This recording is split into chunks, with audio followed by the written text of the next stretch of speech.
Today's video is just a quick review of the material we've learned with equations of circles. So on the first one, I want you to write the equation given the information. So I give you the center and the radius. I said that wrong, the center and the diameter.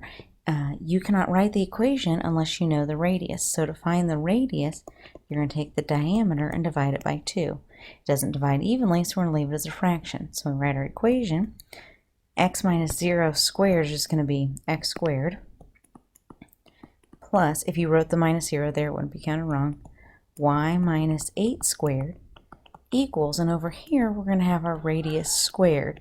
So we square the top and get 81, and square the bottom and get 4.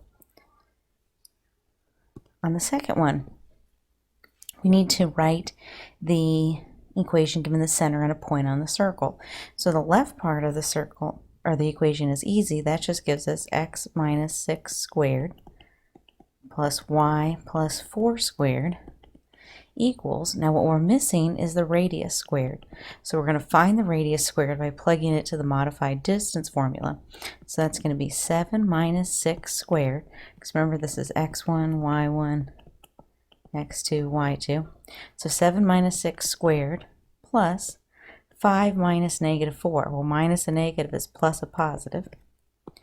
7 minus 6 is 1, so we have 1 squared. 5 plus 4 is 9, so we have 9 squared. So this gives us 1 plus 81, which is 82, and that's the radius squared.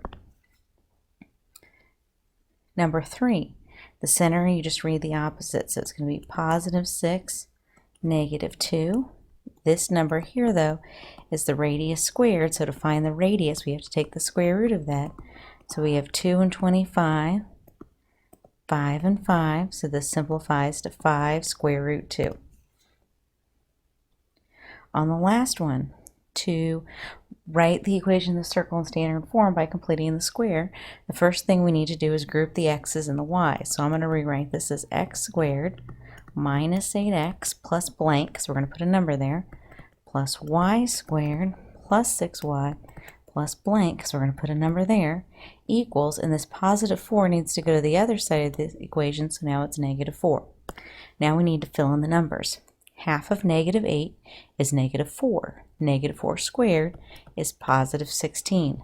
To balance the equation, I'm going to put positive 16 on the other side. On the second one, look, half of 6. Half of 6 is 3. 3 squared is 9. To keep the equation balanced, I'm going to write 9 on the other side. Now I've done my work. Now I just need to rewrite the equation. So on the left, I'm going to factor this part. So what two numbers multiply to positive 16 and add to negative 8? Or you can just take half of negative 8 and you get 4. So this is going to be x minus 4 squared plus. Now we're going to factor this part. So now we're asking ourselves what two numbers multiply to 9 and add to 6, or just take half of 6. So this is going to be y plus 3 squared equals, add all these together. 16 and negative 4 is 14. 14 plus 9 is 23. So this equals 23. Your center then would be 4, negative 3, and your radius is the square root of 23. If that would simplify, you would.